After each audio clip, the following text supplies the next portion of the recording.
Yeah, I definitely think Ironman has a lot of corollaries to just life in general and just the obstacles you face. And if you can break things down in small segments and figure it out in a race, I think you can kind of do that in life as well.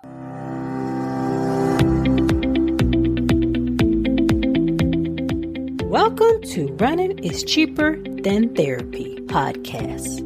I am your host, Dr. Weta L. Brown. I inspire and promote movement. I explain how running adds to life from a mental wholeness aspect, how obstacles can be overcome in life to make it to your finish line. Welcome to Running is Cheaper Than Therapy, episode 78. Today, I welcome an amazing triathlete, physician, mom, wife, just an amazing person that I've been a fangirl of for a while. Tiencia James, Dr. Tiencia James. She was the youngest of 4 kids. She spent her childhood in Georgia. She started running because she wanted to spend more time with her father. Then she began to love it. She ran long distance in high school, and due to her hard work and tenacity, she was able to eventually outperform kids with more natural ability. When she graduated from high school, she knew she wanted to pursue a medical career. So running took a back seat. She did have a run as a walk-on first 2 years at Stanford. She continued to run mainly as stress relief or just to get away from a stressful, hectic schedule while in medical school, residency. She started racing again after she had her first child. She qualified for Boston during her first marathon at Disney, of all places. She ran Boston at an amazing time of 3:11. That's amazing to think about. Over the next few years, she continued racing long distance. After having her third child, she wanted a different challenge and started something new. She hired a coach and started competing in triathlons. First was in Florida, then Ironman Chattanooga, and then she was hooked after that. Those are her first full distance races. She progressed, did some sprints, Olympics, half Ironman distance, ultimately to race a full distance Ironman triathlete. She's qualified for many Ironman World Championship races in the 70.3 distance. Despite her hectic schedule as an emergency room physician, being a wife and a mom of 3 kids, she always makes time for family. They're first, and she tries to incorporate her kids into her training in most races. In 2021, she competed Ironman Tulsa, and I was there. I was supposed to race, but I was injured. She qualified for Kona. She's the first Black female to qualify for Kona based on times versus the lottery system, where you can do 12 full-distance Ironman races, and then you get placed in the lottery, complete in a championship. They also have different organizations and different sponsors have slots. They give them to people. That is, Sika participated in Ironman World Championships due to one of those slots. And then one of my other guests, Roger Sewell, participating in the Ironman World Championships with his organization, Challenge Athlete Foundation. She is racing this October 2022 in the Ironman World Championship, and I'm so excited.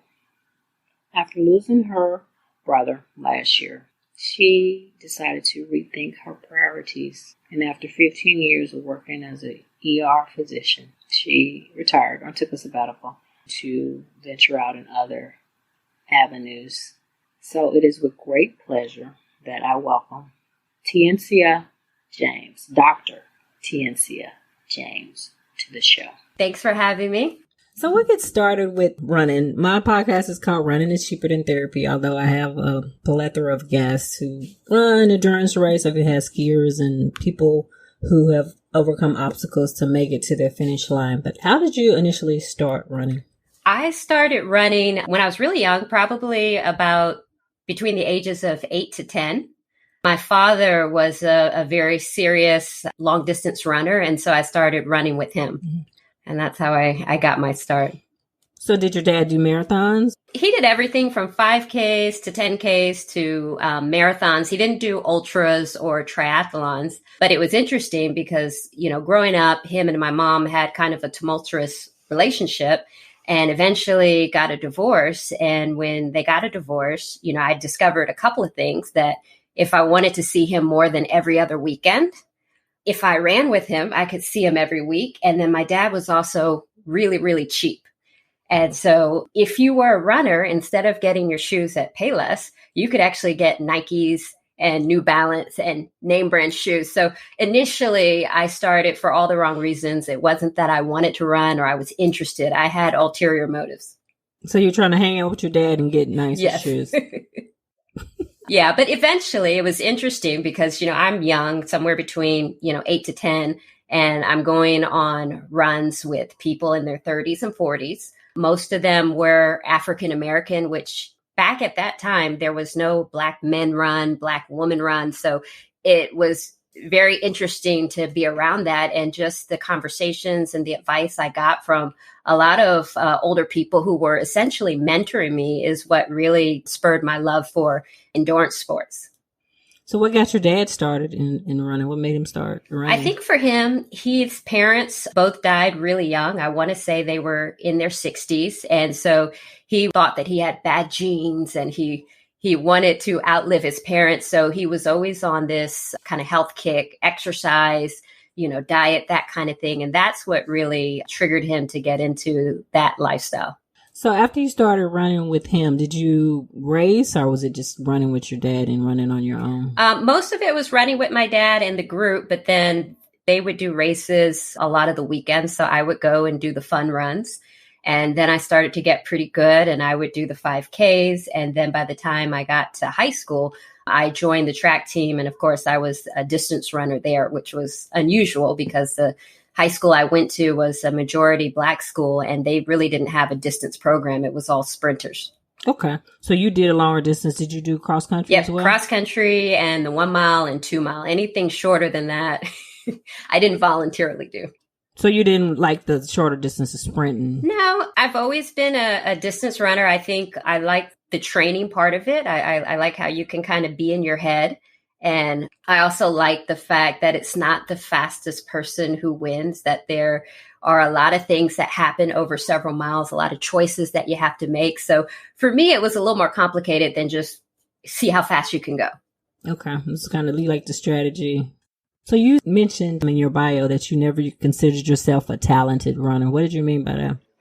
When you're in high school, you see those kids that don't do anything and they hit the track and they are winning races and setting records. That was never me. I never considered myself very fast, but I was consistent. I had a work ethic, and probably more than that, I had a lot of people around me who knew a lot about running. And so just through that, I was able to get better. And I think most people without talent, that's the one thing that's kind of cool about distance, is that if you could just do it long enough, you will get better. You don't have to be the fastest person. You don't have to have, fast twitch muscles or be able to sprint a certain speed. You just got to keep going and you can build that over time. That's true. Unless you get injured. Longevity is definitely something that you have to pay attention to.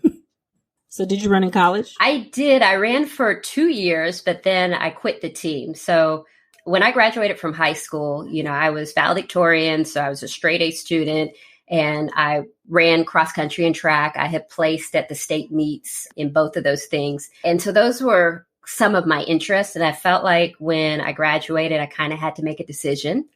And again, I didn't feel like I was talented enough to go to the Olympics and didn't really feel, because the talent wasn't there, even though the interest and the passion was, that I really had the right to make it my main focus. So I decided to go into medicine, and I always kind of kept that on the back burner.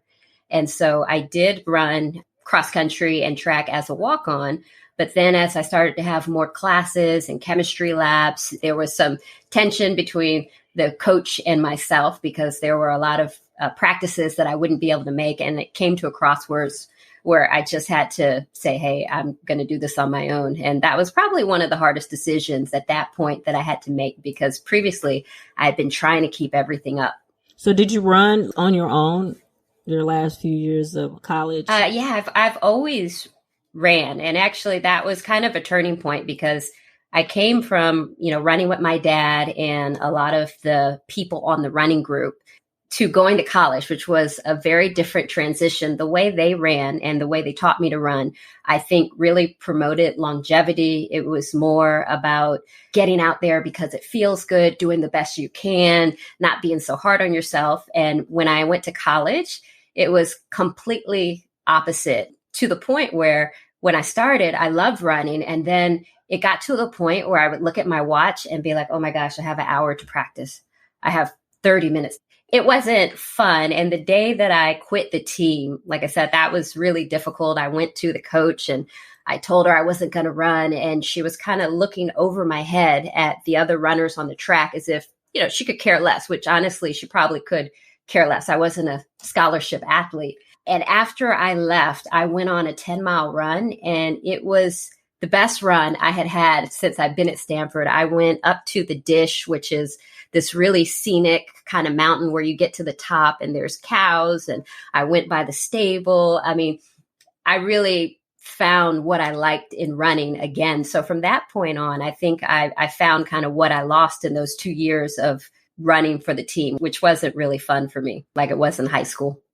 And you continued to run in medical school and residency. Yeah, so I never stopped running. In medical school and residency, I didn't race very much. So it was more of a way, just to clear my mind.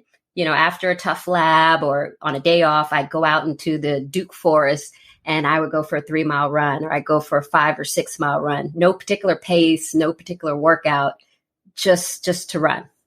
So you didn't race? Yeah, I didn't really race that much because we didn't have time. We're working most weekends and it was hard to schedule. So after residency and training and that's when you got back into more racing? Yeah, that's when I got into racing. I started to do workouts. I guess I had my first kid at that point. And after I had my first child is when I really started to increase my training because I wanted to do a marathon. And so that's when I got pretty serious where I was going to the track, doing workouts, and I had gone up to like 60 plus miles a week and did a marathon and eventually qualified for the Boston Marathon, which was my goal at that time. Did you have a training plan, a coach, or how did you schedule your workout? I didn't really have a coach. I read a lot. Like I like to compete and I like to train, but I also like the science of endurance sports. So any running book or endurance book you could think of, I've run. I guess that was the Daniels running method. So there was a lot of different books that I had ran and I had gone through a couple of their marathon plans and adjusted them for kind of the things I like to do and the workouts I like to do and incorporated it. Okay. So tell me about your first marathon. Disney, and you did what, a 3:11 was that? No, 3:22. 3:22. That was interesting. I mean, it was weird. We went up there for the Disney Marathon and, of course, brought my kids so we could all go to the park and enjoy it. And the day before, it was perfect. And the day of, it was cold. They had some cold front that came that was so bad that they lost a bunch of the oranges, like things froze over. Oh, really? How cold was it? It was probably in the 30s, the low 30s, which was not cold in and of itself, except it was unexpected. So I didn't have cold weather gear. I didn't have my gloves. I went there thinking it was going to be, 70 degrees to train. So that's what made it brutal. And being my first marathon, it was also shocking the sensation you get when you get to mile 20, which for anybody who does long distance, that's kind of a new sensation, especially when you're coming from doing 5Ks and 10Ks where you feel pretty good until like the very end. Mm-hmm. So that's impressive, especially with Disney. I did Disney, I think half. And it's not meant for speed because you're turning in all these places and all these little parks. And then I don't know if you stop to take pictures with characters. A lot of people do. That's impressive, particularly at Disney. I don't know how the marathon route is, but it was so many turns. And I'm like, am I going the right way? Yeah, it was a lot of turns and everything. I did not get to take pictures with any characters. I do remember when I finished, I sat down and I just couldn't get up. And my husband was looking for me. I could see him, but I just could not stand up. I stayed on the floor for about 30 or 40 minutes until he saw me there and picked me up. Like, I'm over here. No. But, a week later, I was like, I want to do this again. So I was kind of hooked at that point. You were hooked after your first one? I was hooked after my first one. And then after that one, I was trying to do New York. And that was a whole debacle in and of itself because we bought the tickets. This was, I want to say there was was it Hurricane Sandy? Was it 2013? I forget what year it was. 12 or 11. Because I think I did a marathon right before that. Hurricane. Yeah, it had hit already. And people were wondering, are they going to do it? Are they not going to do it? But they said they were going to do it. So we got on the plane. We flew down there, checked into our $400 a night hotel. We went to pick up our number and everything, and people were taking pictures. And then when we went to dinner that night, we get a text that it had been canceled because I think there was a lot of politics about using government resources to put on this race in the midst of everything, which I totally understood. I just didn't get the last minute nature. Yeah, they should have told you before you got there and spent money. And so that was rough. But other than that, I did Boston and that was an awesome race for me. Tell me about Boston. What year was it? Boston, I'll have to think and see what year, but it was probably one of the best years. I do remember who was racing because it was the year that Ryan Hall was there, and I believe he placed. And then there was a sprint finish at the end, and another American female. I'm trying to figure out which one it was. Kara Gucher was there, but then there was someone else. And it was just an awesome race, like just to be a commentator. The weather was absolutely perfect. It was 60 degrees. There was a tailwind. So it was probably one of the best years that you could have done it. And really everything went perfectly. It was just such a really great race for me. I mean, the crowds, it was one of those races where you really get into a zone where you don't even really feel how much effort you're putting in. And then you look up and you're at mile 20. And that doesn't happen too often. Did you hit the wall at mile 20? I hit the wall, but I didn't hit it on the hills, which was my fear. So I got over the Newton Hills. It was probably around 22 miles. And at that point, you're so close to the finish that you can kind of will yourself through at that point. Yeah. All of my kids were there. So it was a really special moment for me. So how many marathons have you done? I actually haven't done that many. So I did another local one here in Warner Robins. And then I did one in California. And that was pretty much it. After that, that's when I started transitioning to triathlon. Okay. So what made you want to start doing triathlon? I guess there was a couple of things. At that point, I was up to 60, 70 miles a week. This is with shifts and with kids. And, I was doing a lot of track work, a lot of things over and over again. And you just kind of wanted something different. But I still liked the endurance nature of what I was doing. And so I started to think about triathlon, and it was appealing because I'm not a great swimmer. I've never biked before, but I do run, and it was a challenge. It was kind of a fun challenge. Everything is a PR when you've never done it before. That's true. The first year was just super exciting. Like, it didn't matter how slow I swam. It was my best time. So you knew how to swim prior to. Did you take swimming lessons? I was on the swim team in high school, but I was not good. So I only joined the swim team in high school because I had one too many near-death experiences in the water. And I was like, I need to learn how to swim. So I joined the swim team and actually didn't know how to swim. And I remember our first meet, they taught me how to swim, but I still had this fear of the water. So on our very first meet, I remember being up on the blocks and they said, go. And the other girls dived in, and I was just standing there. And my coach comes and takes her foot, and she kicks me in the butt and pushes me off the block.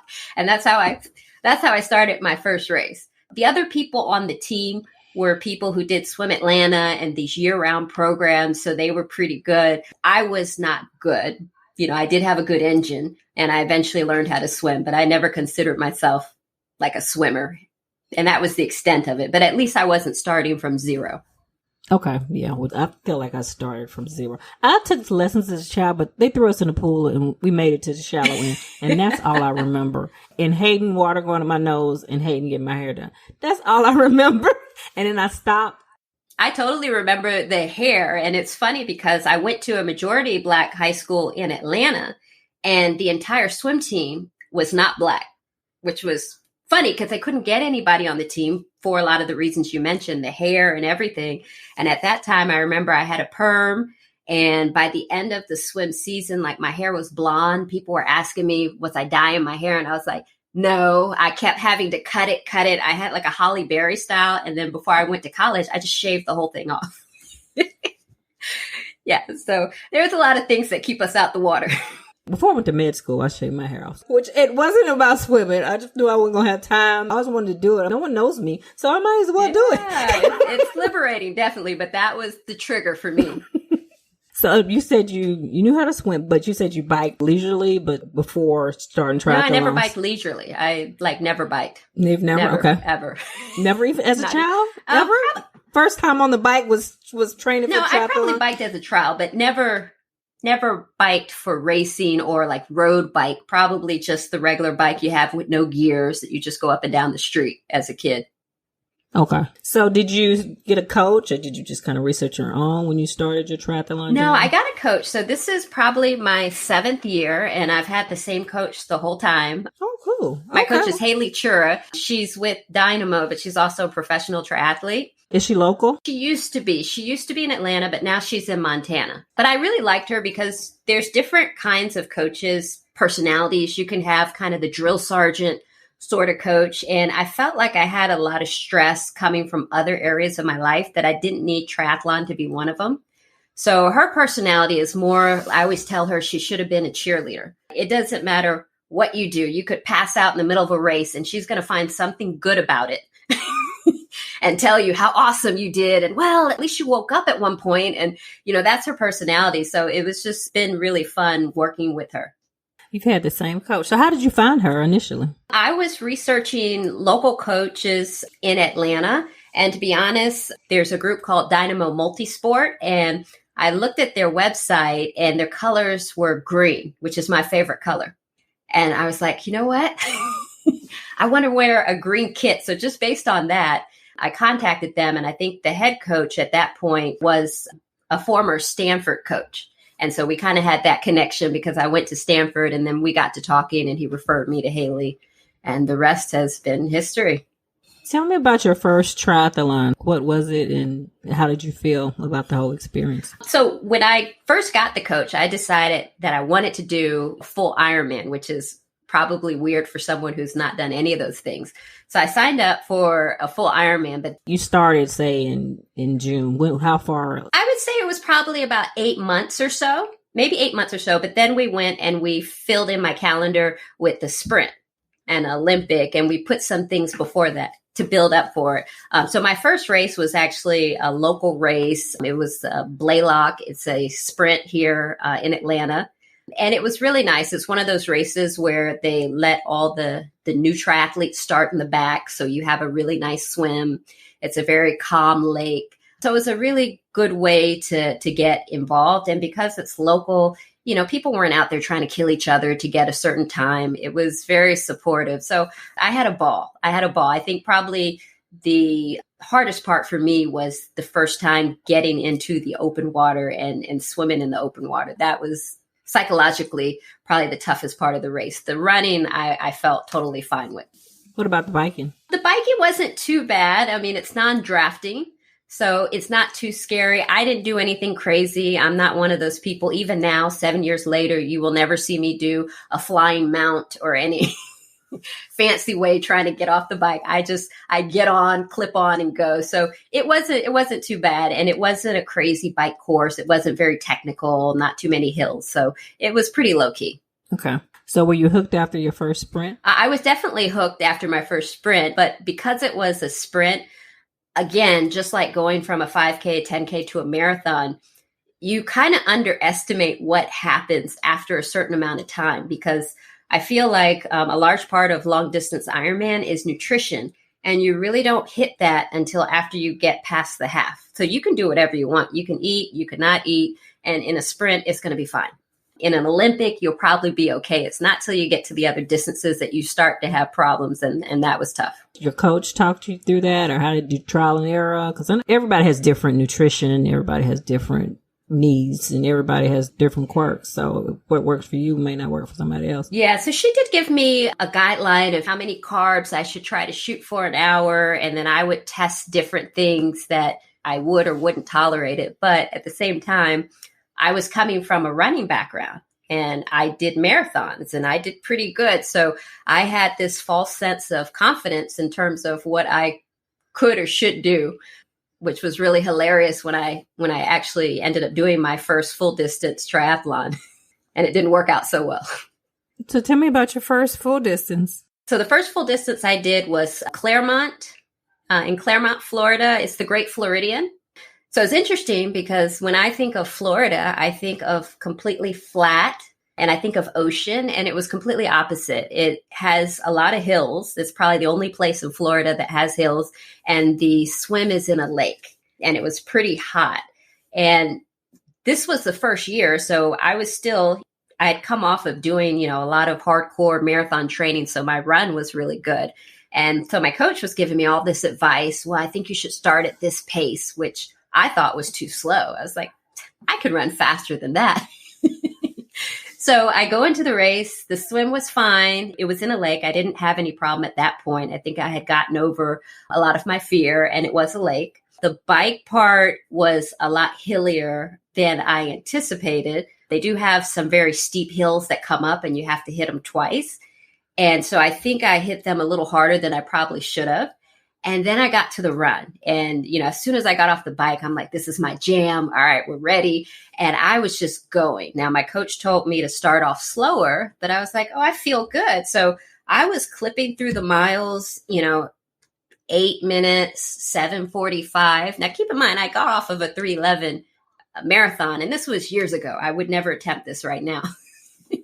But I was just clipping along. And before you know it, I was like third place overall. And then I was second place overall. And I was going up to the mile 16. And I was like, I don't know what the big deal is, why people think this is so hard. This is fine. And literally in the course of 1 mile, I went from running 7:45 to barely walking, and people giving me the slow clap and telling me, keep going. And I think part of it was just being out there for so long. Something happens to your body after 8 to 9 hours. And then also the nutrition starts to catch up with you if you're not doing it well, which I think I got so caught up in the racing part. I wasn't eating and drinking like I should have. And I think I just really hit the wall because of that. So that was a painful and quite comical lesson to learn. By the time I got to mile 20, I was like, I'm never doing this again. Like, this is crazy. People who do this they have a head problem. Something's wrong with I was like, this is horrible. So what changed your mind after you crossed the finish line? I kind of compare Ironman and full distance triathlons to having a baby. In the process, it's painful. And a couple of minutes before, you swear you'll never do it again. And then right after, and you see the baby and everything, you kind of forget about all that you went through. And so it was almost the same thing. Like once I finished and once I got myself off the floor, and I ended up still doing well, even though I crashed. I think what really kept me going was I knew I made so many mistakes. So I was thinking, well, if I could figure out the nutrition part and the pacing part, if I slowed down like my coach told me to, maybe I could do better. So it was that motivation of how much better could I have done, and kind of figuring out all the different parts of triathlon beyond just the running, biking, and swimming. True. In season 5, we will continue the segment Ask the Doc.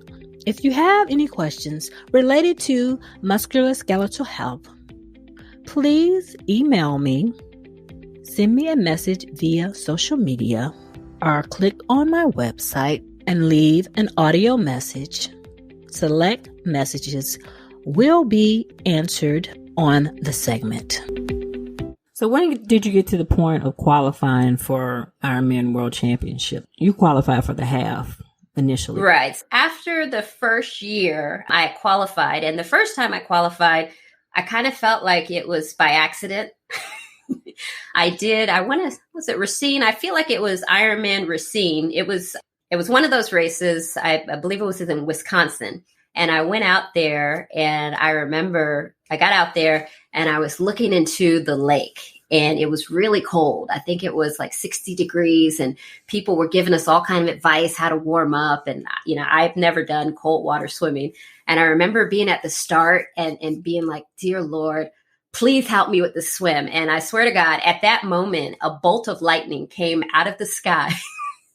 And there was no prediction that there was going to be thunder or lightning. It was supposed to be a good day. And the storm happened. So they had to delay the start of the race. And so they delayed the race to the point where the swim was canceled. And then the bike was shortened. I don't even remember how much of the bike. I feel like it was a 30 miles. So essentially it became a runner's race at that point, which was my jam. So I qualified, but I only qualified by like a few seconds. The girl was right behind me. And I know if there was a swim, I wouldn't have made it. So I did qualify, but I kind of felt like it was by accident. But then after that, I feel like I kind of got my bike and my swim to the point where I was in the thick of it for most races.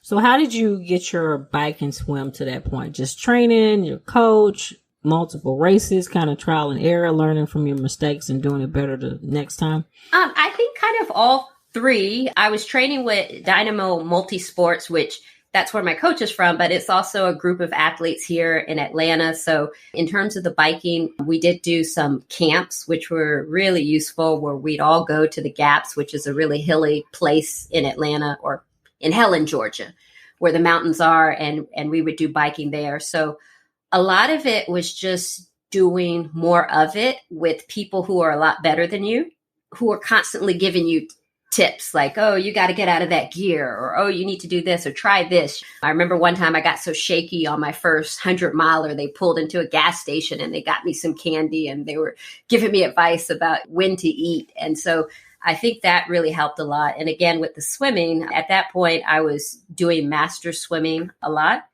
So did you enjoy master swimming? Because I've heard plus and minuses about master swimming. I think so. I love the people. That was awesome. I love the coach, who unfortunately has passed away, the coach that was initially my master's coach. So honestly, I haven't been back since that happened. So that was good. What I would say is difficult, especially for a new swimmer, is that when you do master's programs, the whole hour or 2-hour workout is not fast, right? You have drills, you have some other things that you do. But when you're not a good swimmer, so that you don't tie up the lane and you keep up with people, everything becomes fast. And even when you do intervals, you might do intervals and you're supposed to have like a certain amount of rest. But when you can just barely make the intervals, then it's almost continuous. So that was somewhat stressful for me, to be honest. So I think there are parts of it that's good, but I would prefer to do maybe 2 workouts on my own. So I can go at my own pace, focus on the drills, and then maybe do 1 master swim. So I could pick things up a little bit. But honestly, I don't know that I would have enjoyed doing 3 days with purely master's group. Now that I'm better, I might look at it again. I went to my first master swim class the other day. It was good as far as continue swimming for the whole hour, but I was the same way. As soon as it got to the wall, I'm like, it's time to go again. So I thought, and then I hadn't swum in a couple of weeks because I was sick, but I went to swim camp. So I was like, I feel like I need more consistency, more hardcore swimming. So, and I was in the slow lane, so they just gave me my lane. It was only like 5 people in the class. That's one good thing about this place. It's small, but I think it'll help going maybe once or twice a week and then doing on my own. My coach is a real good swimmer, so I meet with him once a week, and it's slow and he pinpoints and kind of helps me with my stroke. I think definitely you have to see what your personality is. I know a lot of people get energy from that environment, so they'll go all the time. But yeah, it was quite stressful sometimes. It might help me speed up, but I don't know if it will help with my technique. I think it might be just a good endurance workout, maybe once or twice a week. I'm going again tomorrow, so we'll see. You didn't scare me off, because a lot of triathletes don't really like this class because it's mainly competitive swimmers, but you could come and check it out. But they were nice when I was there. They do things a little differently, and then they'll switch into different strokes and all kind of stuff. So yeah, it definitely is interesting. Yeah. And I'm not used to looking at the wall. I'm used to looking at my Garmin, but you have to do the wall. So I guess you can go with other people, and so you won't mess up the flow. Okay, 30 seconds. Okay, I'm looking at my watch. No. Yeah, it's totally different, especially coming from a running background where I'm used to going out my house and just having my mind clear and just going swimming with other people in the lane. It's a lot of stimulation. It is. But I think it might help me. I need to get over my freak out, because I still have fear in swimming. So if I can get over and I get stressed out and I could calm down with that, maybe I can calm down when I'm in choppy ocean water. I think doing open water swims and open water swim groups is very helpful. I don't know if you have them where you live, because I find that's not as stressful. People aren't trying to go a certain pace. And even the fast people, they'll swim and then they stop every so often so the group can catch up. But you're in open water, whether it's an ocean or a lake. And so you kind of get that level of comfort. So I've actually enjoyed that. It's so far from my house. It's not practical to do it often, but I do incorporate that a lot, especially when races are coming up. Yeah, we do. It's a group that goes to this one place, which I don't like because there's no lifeguard and it's out in the middle of nowhere. But my coach, who lives in the suburbs, which is so hard for me to get to, but I try to go at least once a week. And they do actually techniques too. It's just not you're out there swimming, because a lot of people just go out there and swim for 30 minutes and they're done. And I don't think that really helps overall improve, but I guess you need a combination of both. Yeah, definitely. I mean, I think all else being equal, you become a better swimmer by swimming more.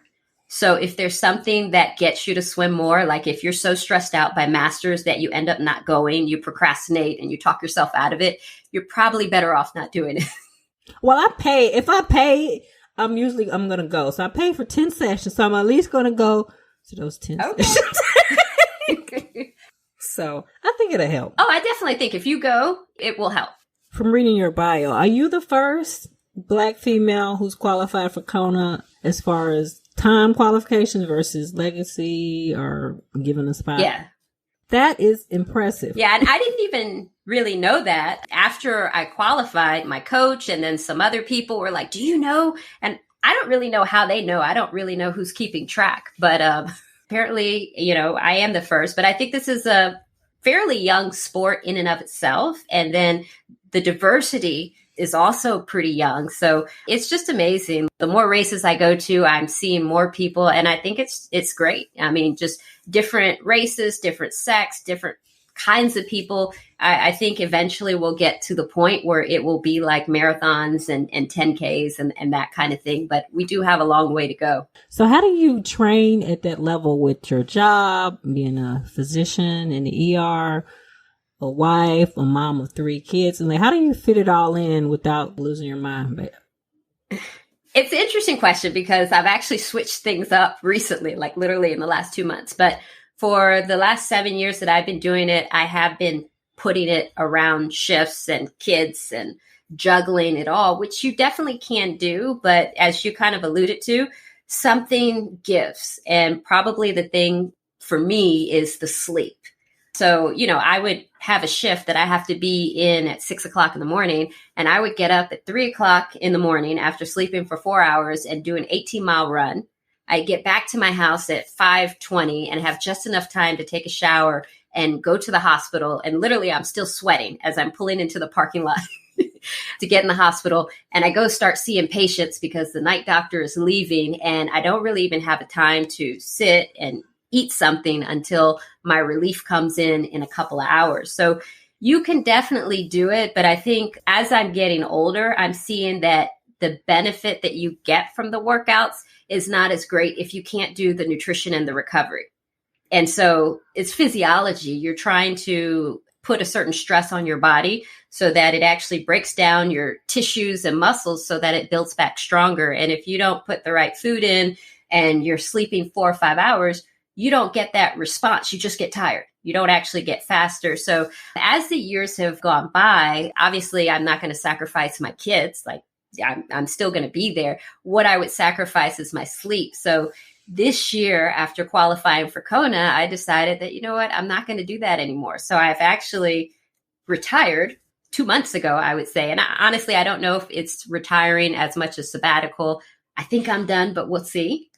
And it has been amazing. I'm not doing any more in terms of my workouts. I'm just sleeping. Like I slept 9 hours the other day, which I don't think I've done in 10 years.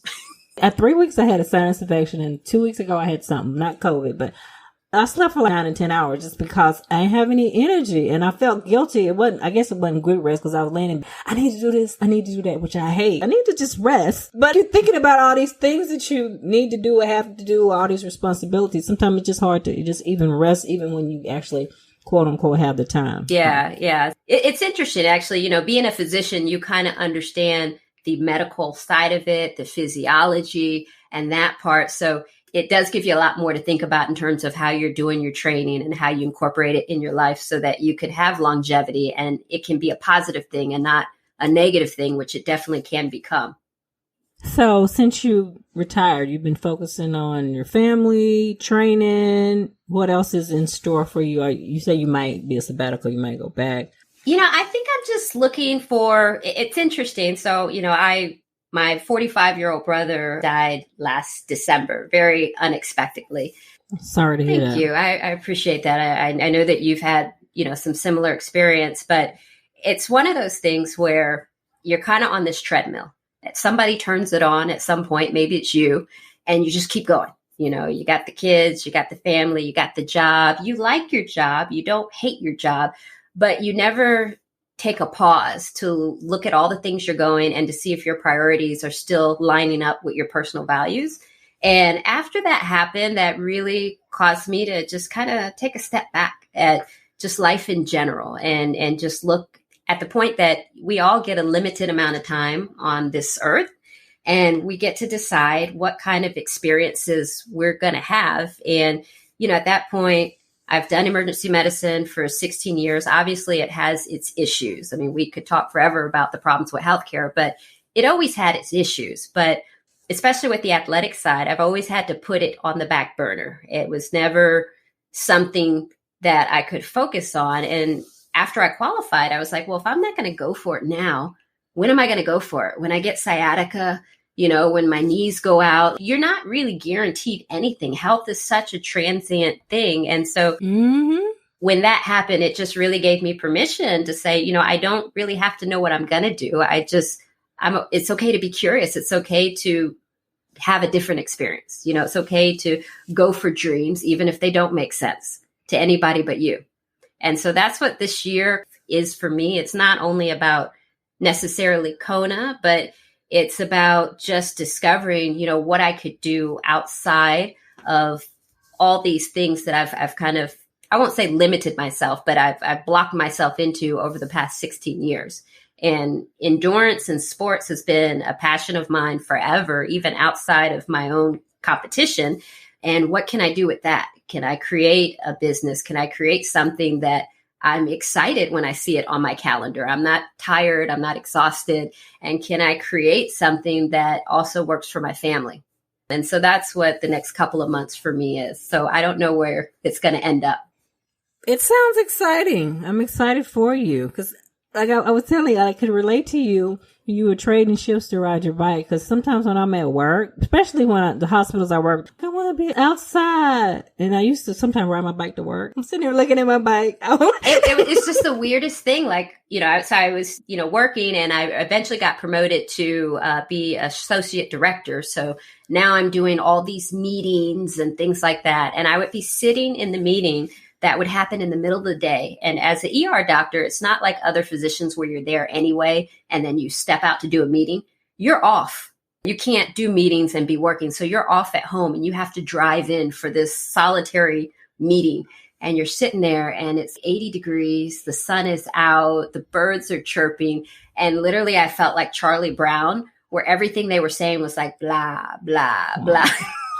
And I was like, this shouldn't be happening. But really, I just wanted to go for a run. I just wanted to get on a bike, not even with anybody, just by myself. So eventually I just kind of gave into that, which is kind of what I'm doing now. It's interesting.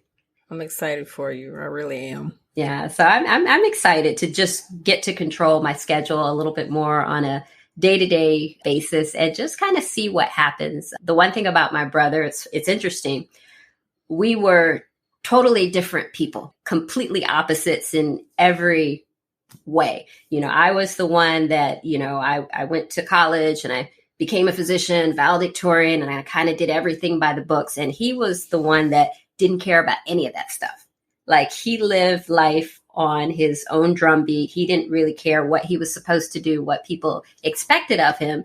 And for years, it was this interesting dynamic between the two of us, because I used to get so frustrated and I would tell him he needed to get his life together and this and that. But after he passed away, I realized that probably I'm not the best either, that really someone more in the middle. Like, I really admired his ability to just go for things and not be worried about all the other stuff. And I think that really is what gave me the confidence to say, you know what, there's other things that I could do. I don't have to explain it to anybody other than my husband and kids. I can just do what feels right.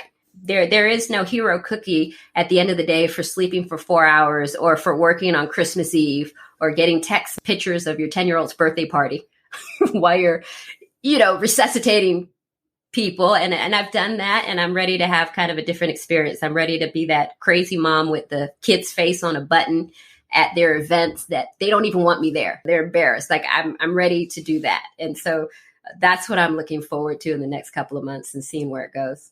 So you're doing Kona this year? I am. So Kona for me is October 6th. This is the first year that they're doing the 2-day format, where they're doing women on one day and the guys on mostly women on one day. I think there are some male age groups that are going to be in the first day, but they're splitting it up. So I'm really excited. They gave us the option of doing St. George in May or Kona in October. So I selected Kona. I want to come. One of my friends was a physician for Kona. When Sika did it, which I think was 2 years Oh, ago? Yes. I remember that. He was one of the doctors. I need to ask him about it. I'm like, maybe I can come over there and work. You definitely should. I'm really excited. And for me, it's not so much. I mean, I definitely have some goals, various goals that I want to accomplish, but it's not really even the race. It's more about the journey. It's more about just the things that happen in between. And I would say this year has probably been the most enjoyable of all the years, because I have a whole different perspective on racing. It's not necessarily about the time or the place. It's just really gratitude of being able to be out there. I did Ironman Des Moines this year, and I had a horrible race. Did you? For me, it was horrible. So I don't define a horrible race by time. I define a horrible race by if the wheels come off. So there's some races where even though you're slowing down, we all slow down, you're still able to kind of keep going. And there's other races where you go from running to walking to not even knowing if you want to finish. And that was kind of Ironman Des Moines. And I don't even know why, because my training was going well. Everything was fine. The swim was okay. The bike was pretty good. And it was 93 degrees by the time we got to the run. But all these races are hot. And I was feeling pretty good up until the half marathon. And then just for one reason or another, I went from running to walking, and I made a lot of friends, which was funny. There's this one guy that I was walking with. And at one point we were looking at each other, and he was like, "Do you think you can run for 30 seconds? And I said, "Yeah, I think so." So literally we ran for 30 seconds and then we started walking, and we just keep talking. And then I'd say, "You think you could run for a minute?" And he was like, "I'm not sure." I was like, "Okay, let's give it a try." And we did that for almost 5 or 6 miles. It has never gotten to that point in other races, but it was fun because my mentality was different. And I was like, one day, neither one of us are going to be able to do this anymore.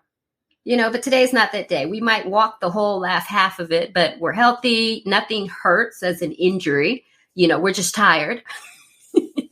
It was definitely different, a different feeling. I think I just had a lot of gratitude and appreciation for going to these races where it's not so much about the time or the place. It's really just the experience. That's a great outlet because it's interesting. I've had so many injuries, but my last two kind of wiped me out.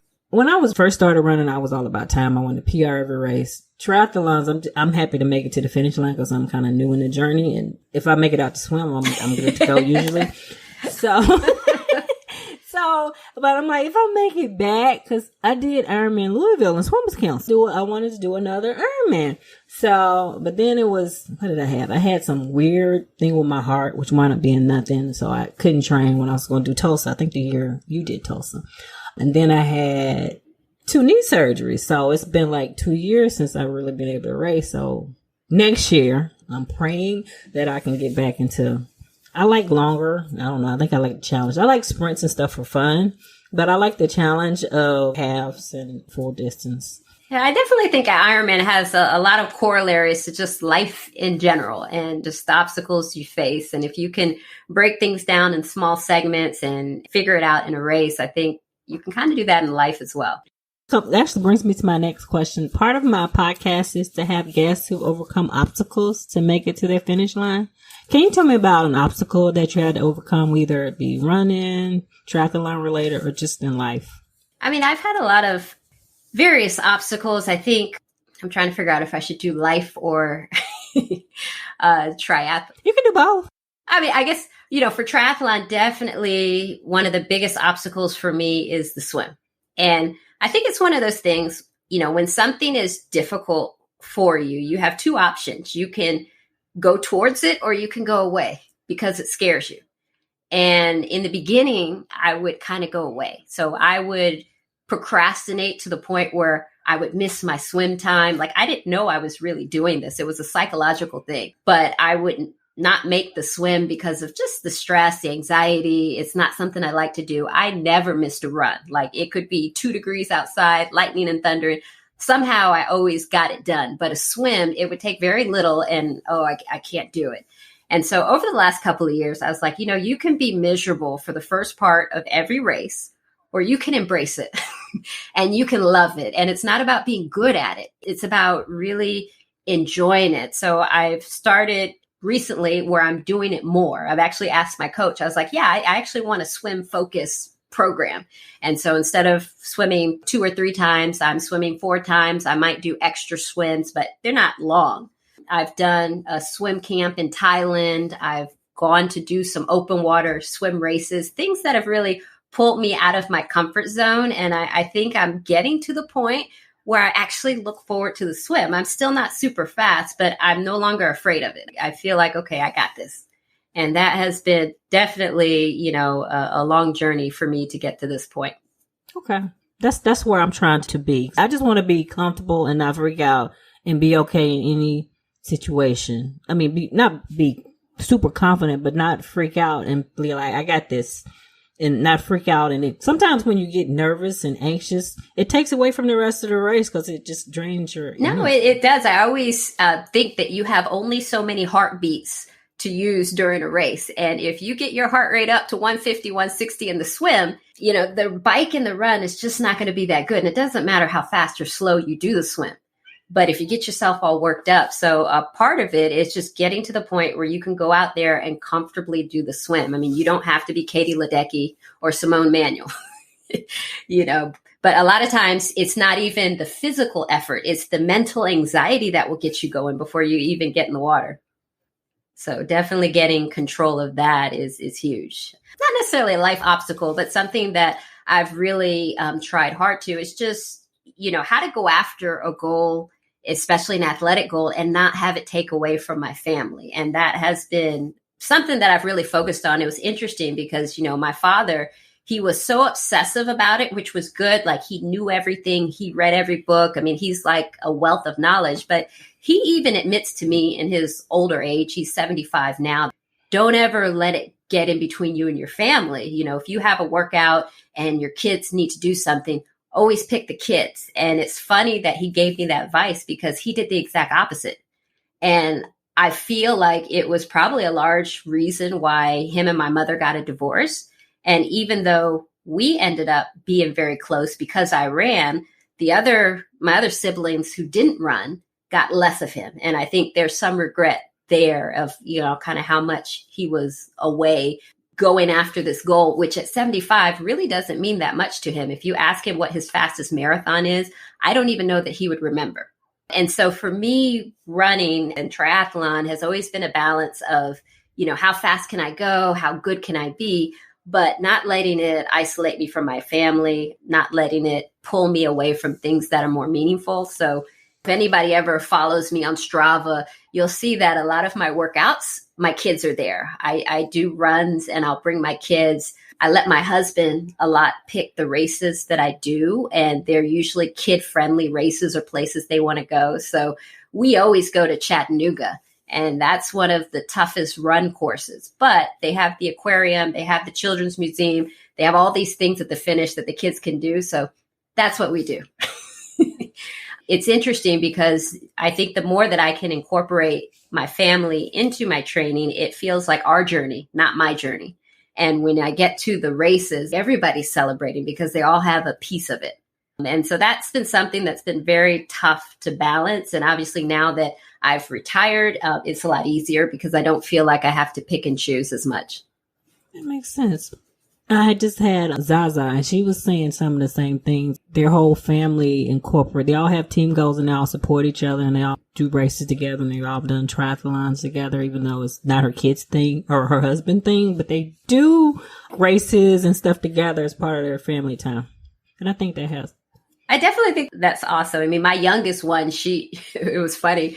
We were doing a race and she was like, Mom. And I said, what, Sage? What's going on? She's like, running is not my thing. And I was like, oh, I'm so sorry. You were just born into the wrong family. Unfortunately, you just got to do it. You don't have to be good. That's just what we do. So there is that. But it's nice still having them there. And it also gives you a reality check. Sometimes you can get in these races, especially when you're trying to be competitive, and you can get all caught up in what's going on, how fast you're going, if you had a good bike split or if it wasn't fast enough. And when you see your kids at the finish line with their little hands stretched out, waiting for a high five, you realize how little any of that matters. They have no idea if I won the whole thing or if I came in dead last. Like, they have no concept. I finished my first full distance. And when I finished, obviously there's people in front of me and they're like, did you win? They have no idea. And so I was like, well, if they don't know and if they don't care, then why should I care? I'm just going to smile and say, yeah.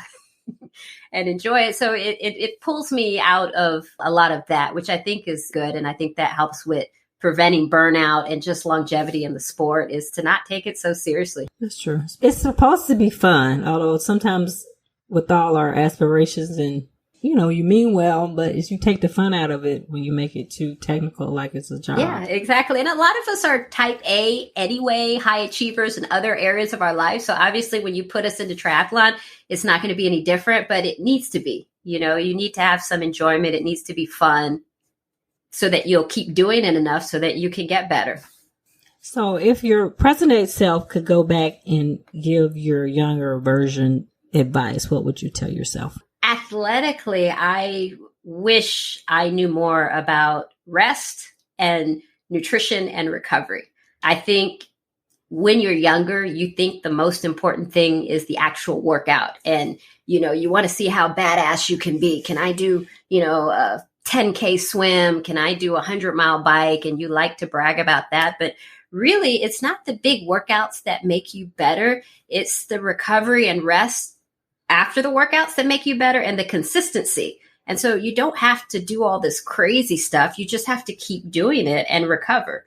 And I think for years, I kind of missed that. And obviously I did okay, but I think there was a huge potential to do better in my youth had I focused on that more. That's true. I wish you could have told me that when I first started running. I wouldn't have. It's always funny because people post their workouts, and I love when people post their workouts because you just never know who you're motivating. I mean, there's someone that's looking at it that should be swimming, that's procrastinated, and they see you got in the pool, and it will motivate them to go to the pool. But when you look at what they're posting, it's always interesting. They'll post some workout, and then if it's Garmin or one of those programs, it'll say 4 hours of sleep. And I'm like, what are you doing? You need to sleep more. But nobody focuses on that part until it eventually will catch up with you. And so, yeah, I think there is a need for that part of it to be stressed, especially as you get older. There's a lot of things you can do when you're young that you just can't do anymore after a certain age and get away with it. I can attest to that too. Any last minute words of advice for my listeners? I would just say that keep having big goals, but I always kind of compare it to the swim, which is funny because I'm learning to love the swim. But when I first started the swim, I was not bad just because I was slow. I was bad because I wasn't sighting. And so I would swim more than anybody else in the actual race. And as I got better, what I would do is I would do 1, 2, 3, look up, 1, 2, 3, look up. And notoriously, every time you look up, even though you feel like you're going straight, you're starting to drift a little bit so you can kind of reset. I feel like in life, we don't do that. We just keep swimming. And something that, whether it's your career or whatever else you're doing outside of sports, it may have started as a good idea. It may have started as exactly what you wanted it to be, but you never do that check-in. And so you just keep swimming. And then one day you look up and you're so far off from where you want to be, or you don't even know why you're swimming in that direction. So I think that just, whatever goal you have in life, whether it's athletic or personal, is that you have to take a look every now and then and make sure that you're going in the right direction. Make sure that maybe you need to reset. Maybe you need to reset your goals. Maybe the goal you have is no longer relevant. Maybe you're a different person, and that's okay. And so I think just this society where we are in this go, go, go and do more, it's really hard to do that unless you become very intentional about it. And so that would be my biggest advice. And it's something that I'm going through at the moment, is just kind of taking a pause on everything and thinking, okay, what do I want to do next? And am I still going in the right direction? That is great advice. And it's interesting how sports and athletics parallels life, because I learned so much, especially from a struggle, kick my butt race, that when I have a bad day, I can take some of those things, same things that I endure in a race. Okay, I made it through that. I made it to the finish line. So I can deal with this bad day, this bad outcome, this stress that's going on. So it's interesting how sports parallels life. Definitely. So thank you for joining me again. Well, thank you so much for having me. It's been a pleasure to get to talk to you a little bit more, especially after seeing you in person at Rev 3.